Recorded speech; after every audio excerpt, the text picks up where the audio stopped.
Hello and welcome to the next Thomas DVD/VHS review. This one is going to be on the worst Season 7 release, in my opinion, and by extension, the worst classic release, Percy Saves the Day. So, Percy Saves the Day was released on July 26, 2005 on VHS and DVD. Was in a couple DVD sets, I'll just put them up on the screen right now. Was reprinted in 2009 by Lionsgate. That version is apparently kind of hard to come by for some reason. And again, in 2011, it was in this Adventure on the Track set, but sadly, I ended up losing the disc somehow. I think I got like a DVD player from Goodwill. It fucked up, and sadly, Percy Saves the Day was stuck in there. I used the Percy Saves the Day that was in this set as a test duplicate, but thankfully, I'm glad I didn't do it to Thomas Comes to Breakfast. No matter what happens, I'll always be glad that I got this DVD set from Goodwill in 2018. And I just substituted Fun with Thomas in there. So that's a little anecdote. And I'm also looking for my Rusty to the Rescue DVD in storage, if it's still there. But anyways, let's get into the review of the release itself. So here it is, Thomas and Friends, Percy Saves the Day. I think that's a Percy shot from Calling All Engines. It has that vibe. I'll put it up on the screen if you are familiar. Thomas, after he got pulled out of the landslide, I don't know if there's a higher quality shot of that shot, but who cares? The cartoon Thomas on the spine. I legit thought I was holding Percy's Chocolate Crunch for a minute. Scroll on down. Anchor Bay instead of Hit. Making tracks to great destinations. This screenshot of Duncan was featured on the back of the Rusty the Rescue DVD for some reason, but zoomed out. And Percy after saving Thomas, the blurb, where everyone is making tracks to great destinations. Story stops. Hit logo there. That sort of shit. And the tape. Also, since childhood, I've had the DVD in a slim case. I have a soft spot for these slim case variants. I have a lot of them, like Hugo, and they're also from my childhood. And very recently, I picked up something that was sold with the DVD back in the day. Metallic Green Percy!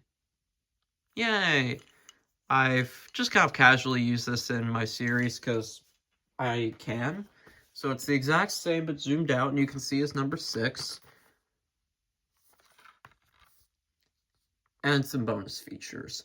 And also, I think a lot of the normal case versions have a factory error where the title is slightly off-center, but who cares? Sadly, this did not come with a booklet. I'll get one someday, but I like these slim case variants. And plus, it's Percy Saves the Day. It's not like this is a release that, I need to have 50 million versions. Here we are at the menu for Percy Saves the Day. We got our standard options. Let's take a look at our episodes. Percy Gets It Right. Honestly, I think Percy Saves the Day was a more appropriate title for it, but that's just me. Why couldn't they just call this Percy Gets It Right? But that's just my take. As for the episode itself, I like it. It has some pretty good sets. The rain effects are amazing, and I love the dynamic between Percy and Thomas where, they might argue, and Thomas might not do the same at times, might be careless, but Percy always cares about his close friend. I find that sweet. Something Fishy is a gem. I absolutely love that it gave Arthur something to do after his spotless record got ruined, and it really does feel like he's a part of the world now. He's now not afraid to engage in banter, is now passionate about something, that being fish. I have to get the Playrail fish crates that came with Arthur. What's the Matter with Henry is my least favorite episode of Season 7. First of all, Thomas and Percy. Thomas and Percy might have been this dickish back in Season 1 or 2, but, they've grown, or at least should have. They have a conscience, and they should know when something's wrong, especially with Henry. And Henry, in my opinion, is just a bit of a wimp here. If this was season 1 or 2, or like 2 through 5, he would have been standing up for himself a bit more, telling them, fuck off, you're being assholes. But I do like how Emily is used. I love that Henry tries to pull a long-ass train, and while I love Mike and Jr.'s music most of all, the music in the US dub is fire. I'm sorry. I need to get more of these troublesome vans. I love these guys. Potentially hot take, but the old bridge is better than What's the Matter with Henry. It's still terrible, but I mean, the difference is What's the Matter with Henry is just awful all around. The only problem with the old bridge is that Skarloey's out of character. It's just a shame. That's a major flaw that ruins the episode entirely. Because if the core elements are fucked, then nothing else matters. Because the thing is, yes, even wise engines can get scared. But the difference is, Skarloey has proven before that he puts the railway before himself. And, like, remember Four Little Engines? I'll get the passengers home, or Burst, and now he refuses to cross a bridge? Come on. I would have had this be with, Sir Handel and Duke. It could have been a fun parallel to Bulldog. Trusty Rusty actually makes me angry. First of all, the character regression of Duncan hating diesels again, and the fact that, like, how the driver is well aware that the bridge isn't safe, so he decides to remove the sign himself and take Duncan onto the bridge, directly going against his boss's orders? What the fuck? Why was he not sacked at the end? Jesus Christ. These last couple episodes pissed me off, but thankfully we end on a good one with Bill, Ben, and Fergus. I really like Fergus. I love how he instantly sacrifices himself, well, almost sacrifices himself, so he can save Bill and Ben, two engines who were absolute demons to him. Even if the moral is spelt out, I find it fun, you know? Season 7 ultimately loved playing with the dynamics between the characters. So overall, Percy Saves the Day in terms of episodes has the absolute worst of Season 7, and some of the best. But Robert Hartshorne's music is great. The bonus features are also kind of subpar. We have a game, Pick That Sound, where there's only one level, and it's very dumbed down to the kids, where it just says, oh yeah, hear each sound and see where it's coming from, then see if you can remember it. But I do like the animation, like the gull flying, the foghorn, or whatever you call it, going off, and Cranky's movement. Like, this showed that there was, you know, a lot of talent behind this animation. I just wish that the game was a bit more engaging, and they had more levels. Like, imagine if there was a station background,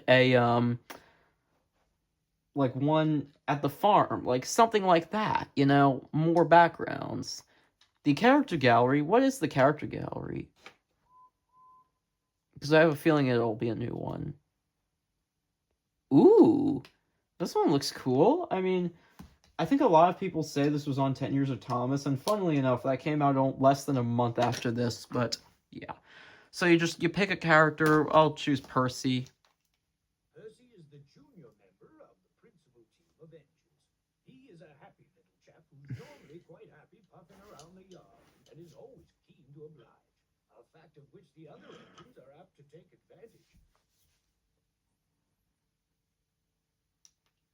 Okay, I wonder how many times Robin Smith had to re-narrate these bios, but this character gallery is on another DVD I'll be reviewing in the future with someone very special to me, and I don't have a girlfriend yet. I'll get one someday, guys, trust me.